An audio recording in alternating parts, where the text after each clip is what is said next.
किसानों के कर्ज माफी के लिए महू ड्रीमलैंड चौराहे से तहसील कार्यालय तक कांग्रेस के पूर्व विधायक अंतर सिंह दरबार द्वारा निकाला गया पैदल मार्च। कर्ज माफी के लिए महू ड्रीमलैंड चौराहे से तहसील कार्यालय तक कांग्रेस के पूर्व विधायक अंतर सिंह दरबार के नेतृत्व में किसानों की कर्ज माफी को लेकर पैदल मार्च निकाला गया। तहसील कार्यालय में एसडीएम अभिलाष मिश्रा को 2 ज्ञापन सौंपा, एक महू तहसील के किसानों की कर्ज माफी और दूसरा किसान बेल के संदर्भ में किए गए। महू कैंटोनमेंट बोर्ड द्वारा हैदराबादी बस्ती में 18,000 स्क्वायर फीट के गार्डन का लोकार्पण किया गया। महू कैंटोनमेंट बोर्ड द्वारा हैदराबादी बस्ती में 18,000 स्क्वायर फीट क्षेत्र में गार्डन का लोकार्पण किया गया।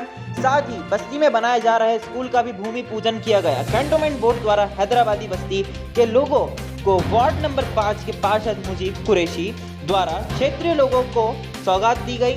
सीओ मनीषा जाट से शहरी अतिक्रमण के बारे में पूछे जाने पर उन्होंने बताया कि हमारी कार्रवाई सभी जगह समान रूप से चल रही है। आज बेसिकली हमारे 2 इनॉग्रेशन के प्रोग्राम्स थे। पहला तो ये एक गार्डन हम लोगों ने डेवलप किया है छावनी परिषद की तरफ से, जो वहाँ पर अनयूज लैंड थी जिसका कोई और उपयोग हो सकता था, उसको पब्लिक के लिए सुविधाजनक बनाने के लिए करीब 18,000 स्क्वायर फीट वहाँ पर ब्लॉक्स लगाकर एक स्टेज तैयार करके और बाकी कुछ और सुविधाएँ हैं जो हम लोग अवेलेबल करवा रहे हैं, आगे करवाएंगे। उसके साथ पब्लिक यूटिलिटी के लिए उसको आज में इनॉग्रेट करके लोकार्पण किया। इसके साथ ही ये हैदराबादी बस्ती में 2 साल पहले छावनी परिषद की तरफ से स्कूल छोटे प्राइमरी लेवल के लिए खोला गया था, जिसमें प्रधानमंत्री जन विकास कार्यक्रम की तरफ से हम लोग को फंड्स मिले थे। लेकिन ये बिल्डिंग छोटी है और इसके एक्सपांशन की आवश्यकता थी आने वाले समय के साथ, तो छावनी परिषद द्वारा अपने फंड से इसकी पहली मंजिल, ग्राउंड फ्लोर ऑलरेडी एग्जिस्टिंग है, उसकी पहली मंजिल पर 4 कमरों का निर्माण किया जा रहा है। उसका हम लोग आज भूमि पूजन कहले आप या इनॉग्रेशन है वो करने के लिए एकत्रित हैं। इसका लगभग विदिन 50 लाख के अंदर ही जाएंगे बोर्ड के पास जो अभी फिलहाल के फंड्स हैं उस पर, और आगे जैसे जैसे हमारे पास के ऊपर बड़ी कार्रवाई कैंटोनमेंट बोर्ड करता है। उसके बाद अगर बड़े लोगों की बात कर ले कंस्ट्रक्शन तो उन पर लगातार कार्रवाइयाँ हो रही है, तो उसको लेकर उनके लगातार ये सवाल उठा रही है यहाँ की जनता, तो उसके बारे में आप क्या कहेंगे? नहीं, हम लोग ऐसा कुछ अलग अलग उस पर नहीं करते हैं, कैटेगरी वाइज चल रहा है। नहीं, बिल्कुल लगातार बड़ी शिकायतें हैं लोगों की। इस तरह का कुछ नहीं, आप है तो रिटर्न में हमारे संज्ञान में लेके आए। अगर कहीं कुछ इस तरह की कंस्ट्रक्शन या कुछ चल रहा है जहाँ कार्रवाई नहीं हुई तो हम लोग ज़रूर करेंगे। वैसे हम लोग यूनिफॉर्मली सबके साथ एक ही तरह का वो करते हैं, और जब जब पुलिस और बाकी सुविधाएं हमें उपलब्ध हो पाती है तब हम लोग ये कार्रवाइयाँ कर पाते हैं, जो हम टाइम टू टाइम रेगुलर द्वारा ये मंजूरी की दी गई थी, सभी पार्षदों की उसमें सहमति थी।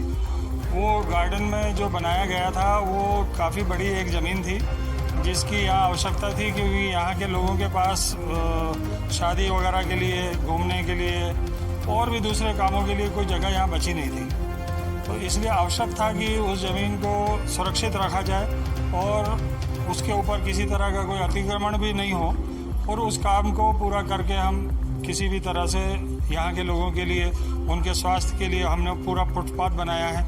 एक जगह 18,000 स्क्वायर फीट के ब्लॉक लगाए हैं पूरे एक एरिया में, और उसके अंदर ये लोग अपना बैठ के कार्यक्रम कर सकते हैं, शादियाँ कर सकते हैं। 2 शादियाँ 26 जनवरी को हमने यहाँ झंडा वंदन किया था बड़े पैमाने पर, वो हम लोग यहाँ करते थे तो जगह कम पड़ती थी, तो उसके लिए भी अभी सारे लोग यहाँ से जुड़ना चाहते हैं। इस बस्ती के लोग राष्ट्रीय मुख्य धारा के अंदर जुड़ना चाहते हैं कि 26 जनवरी 15 अगस्त ये कार्यक्रम होना चाहिए। पहले कम होते थे, छोटी आबादी के अंदर हो जाते थे, अब वो वहाँ पर होंगे तो बड़े पैमाने पर हो जाएंगे। उसमें वहाँ गार्डन की लागत अभी तक जो लगी है वो करीब 43 लाख के आसपास लग चुकी है, और अभी उसमें स्ट्रीट लाइट लगेगी 2-4 दिन के अंदर, कुछ काम उसका रह गया है। स्ट्रीट लाइट लगेगी, पानी का इंतज़ाम वहाँ बोरिंग करा दिया है, उसमें मोटर भी डाल दी है, उसका भी कनेक्शन होना है चूँकि वो थोड़ा दूर है, तो वो भी चालू हो जाएगा तो पानी का भी वहाँ इंतज़ाम हो जाएगा। ये एक सपना था इस स्कूल का हमारा, तो ये बहुत आवश्यक था कि यहाँ के बच्चे, छोटे बच्चे जो हैं वो बाहर जाते थे, अभी वो छोटे बच्चे सब यहीं पढ़ रहे हैं और इंग्लिश मीडियम से पढ़ रहे हैं, तो उनको बड़ी खुशी है। अब वो 1 साल 2 साल हो चुका है, तो उनके लिए अब आगे की जो क्लास है वो नहीं थी, तो फिर दूसरे स्कूल में जाना पड़ता। इसलिए मैंने बोर्ड में ये प्रस्ताव रखा था, सभी पार्षदों ने उस पर सहमति दी। छावनी अधिशासी अधिकारी ने अभी इस काम को प्रारंभ करने की अनुमति दे दी है, तो ये काम शुरू हो जाएगा। 4 कमरे ऊपर बन जाएंगे, तो ये बच्चे लोग और जो है जो बढ़ रहे हैं तो उनको अपर क्लास यहाँ मिल जाएगी। आज के लिए इतना ही, और खबरों के लिए बने रहिए एनडी टाइम्स के साथ।